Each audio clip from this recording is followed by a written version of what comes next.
are quite entrepreneurial, and we love our businesses, and we're lucky that we get to do what we love to do for a living. But it's also hard to turn that off, and as you say, take a proper break. Like, I was speaking to Paul about that last night and saying like, oh, but I've had a few weekends off. And he's like, yeah, but you don't take weekends off. You're still like on the laptop doing something, or you're like out doing, you think a day off is still 3 or 4 hours of work. And maybe trying to find a way to, as you say, reevaluate what's important and try and make time for other things that aren't work.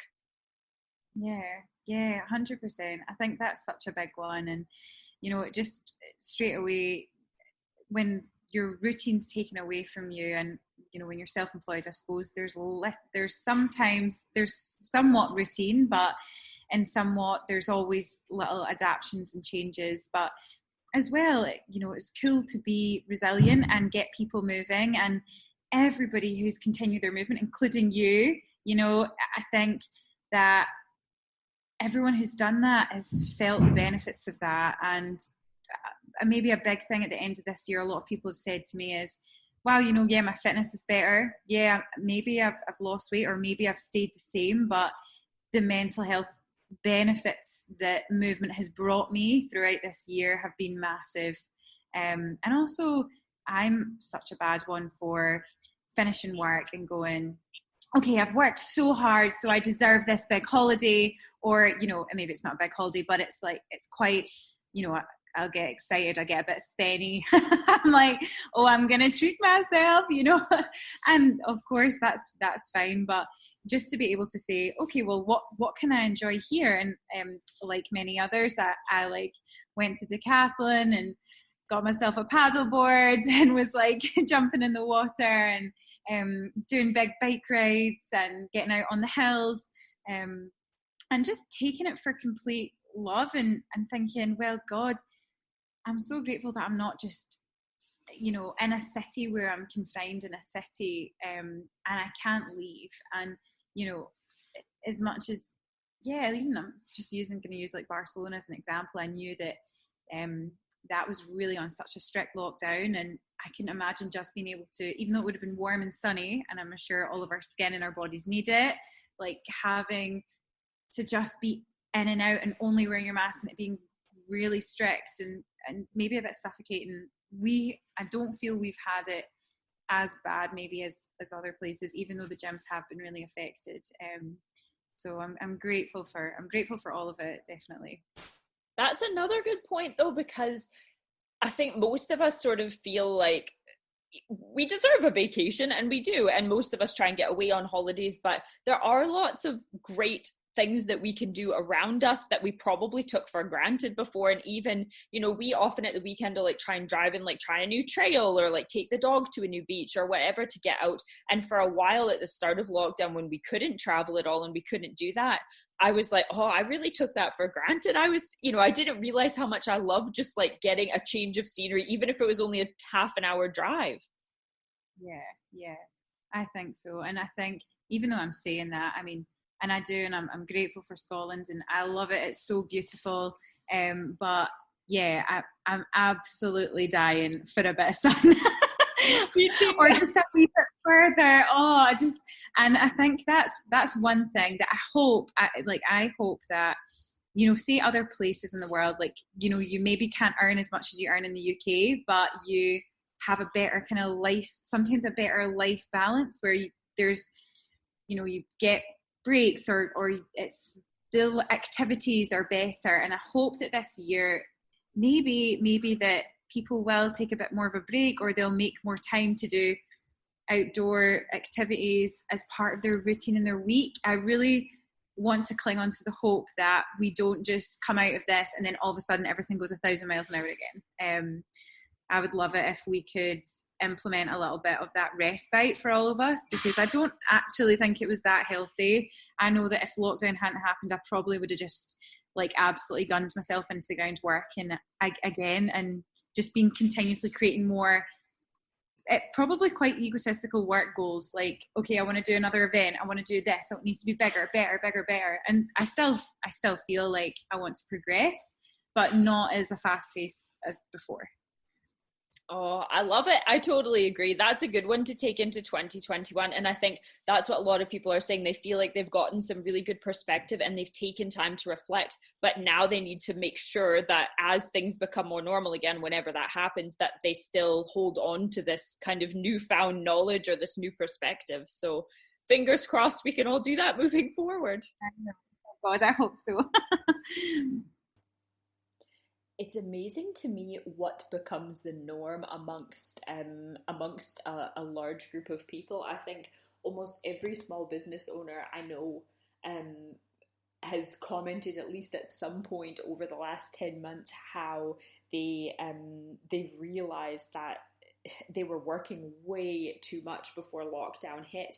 I think we had a couple of people bring that up in yesterday's episode, and I think you'll hear it again today, that for a lot of us, being forced to take a break was something that was almost like a bit of a wake-up call, and we realized that, oh yeah, we need days off too. I think for so many of us, when we start a business, we're so excited about it and we give it our all, and that's a good thing. It takes a lot of hard work to really establish a small business, but that doesn't mean that we don't need time to ourselves as well. My next guest knows all too well about working too hard and not making time just for herself. She chats with me about burnout, about trying to juggle full-time studies and business ownership, and about just how important it is to make some time just for you if you want to stay motivated. Here is Heather of Bad Gal Bucha. Hey Heather, how are you doing? Yeah, I'm not too bad. Just getting on with it, I suppose. Good, good. Bit of a weird start to the year, but at least we are saying, we have said goodbye to 2020 and we're on the other side of that now. So looking back, I guess, at the last year and everything that happened and, all of the ways that you sort of had to adapt or change your business, have you learned any lesson? Does anything kind of stick out in your mind from last year? I mean, I suppose I attacked last year with like absolutely no plan after making a plan, like a full plan for the year, and obviously it all went to pot. I didn't see this coming. This wasn't on the QuickBooks cash flow. Oh God, and yeah. I think at that point as well, I was just like, wow, I've kind of like totally lost sight of what's actually been important, this whole time. It's been like absolute damage control on like trying to make sure that, stuff's ticking over, and, you're trying to make sure that if you're putting stuff out on Instagram, you're balancing it right and you're not being all like, oh my God. Do you know what I mean? But at the end of the day, I was like, actually, do you know what? None of this really matters. So not in like a bad way, but do you know what I mean? Like I think I was focusing a lot on putting stuff out on Instagram and trying to paint this weird picture that everything was sweet, but I needed to actually get off of that, you know what I mean, to kind of deal with how everything was going. And to be fair, I've not really come back onto business Instagram much. I've been really enjoying it. So, but then I notice what happens when you're not on Instagram and you're not promoting. So I'm like, oh, this balance thing. I think we'll get there. I think that is a total minefield, and I feel the same way. I have this like real love-hate relationship with Instagram and social media in general, because since I've been more honest and I talk about like the bad days and I share the good stuff still, of course, but like since I've sort of been more honest, I feel like I've built up this great audience of like-minded people who are also open and honest and who are like just really sort of transparent about the way that things are going, and I love that. But it's the constant pressure to feel like you need to post and you need to engage, and when you don't and you take a break, as you say, you feel better because you needed it, but then you also see the effect that has, and it's trying to balance those two things. Yeah, I know. I mean, to be fair, I've come off of business Instagram and just gone into like posting on my own one, which I didn't used to do. Just like posting photos of Jasper's butt, and I'm like, haha. But it's because it doesn't take much. You're not sitting agonizing over like what you're going to say and like, making sure it's like perfect and it's going to get whatever engagement. It's just like, I mean, my own Instagram is basically just like a brain dump. So whatever I feel, it just goes meh. It's fine, like the people I have on it's people that I know, and it's not many folk at all. So, yeah, it was nice to get a wee bit less rigid in that aspect, I suppose. But Yeah. And yeah, need to get back on it. What you said too about people, like, about figuring out what's important, I think that's so true. It's easy to get caught in the, like, I have to do this, like, if I don't post on Instagram every day, the world's gonna end and I'm gonna lose my business. And like, it's easy to get caught up in all of these, I should be doing this. But realistically, like, what are the things that are most important, not just to keeping your business running, but in your life? And if mentally being on social media 24/7 is slowly, driving you insane, then why do it? Like, in the grand scheme of things, it's just not that important. So I think maybe having a bit of time to, like, reflect back was good for pretty much everyone I think that I've spoken to for this episode, and just small businesses in general. People needed that time to sit back and think about what they wanted out of their business and out of their life. Yeah. Oh, definitely. I mean, I look at things now and I'm trying to plan for the year. Touch some wood somewhere. And I'm like, right, what did we not really focus on last year? Like, what did last year affect? Like, what do we do to change it? What's the sort of backup plan if everything does go awry? Because obviously when it happened, there was no backup plan. It was just like, this is not happening. Oh, it is. It is happening. So yeah, but like I said, I'm on holidays. My planning for this year is getting done later. Not even started yet. I'm not going to pretend that I've actually learned from last year.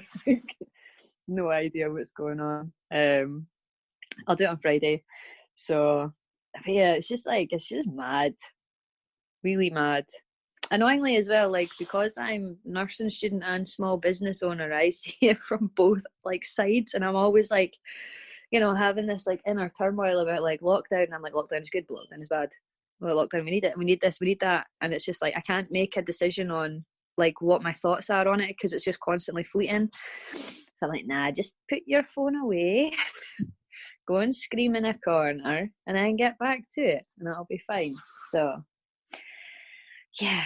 Yeah, your perspective is interesting. I forgot that you were a nursing student as well. So you're getting it from, like, you're seeing both sides of it. And I think most reasonable people and most small business owners, as much as it's obviously affected small business a lot, still would agree that there is that need for the lockdown, and they understand the logic behind it and everything. But it must be hard when you see the people that are just, on the other side of that argument, and you're like, I'm a small business, I get it. It's, been really challenging for me, but I'm also seeing the effects that it's having on, people's health and life. And there's more important things. There's bigger picture stuff.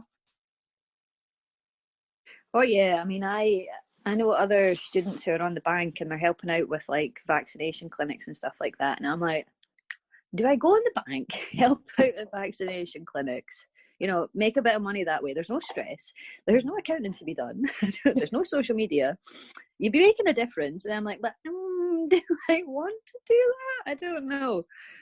Yeah, can't make a decision about anything at all. So hence the screaming in the corner. I think that's a common thread, though. I think, like, I've really realized that I'm having days that don't feel as bad, and where I feel like, okay, I can manage to get some stuff done today. And then other days where, as you say, I feel like just screaming into a pillow or something, or in a corner or whatever. And I'm trying to just accept the fact that, like, if I'm feeling like that, there's no point, like, powering through and trying to, like, smash whatever, win at lockdown, because it's survival at this point. It's not, it's not trying to win at anything. I know. I saw something about being, like, keeping up these, like, levels of productivity during a pandemic, and I was like, yeah, actually, hang on a minute. When have I taken any time to actually sit and process? Because, like, I say I'm on holiday, but I've taken time off to do uni work. And it's been like this all through last year. We were teaching ourselves at uni. I was trying to keep business going, trying to support people that were around me. And there was a period of time where I didn't get a day off for 4 months. And then I was like, why am I doing this? Like, I'm just making myself ill. So, to be fair, when I did stop just before Christmas, like, I mean, my motivation has gone to zero. So trying to do things now, it's like, now you've burnt out. You've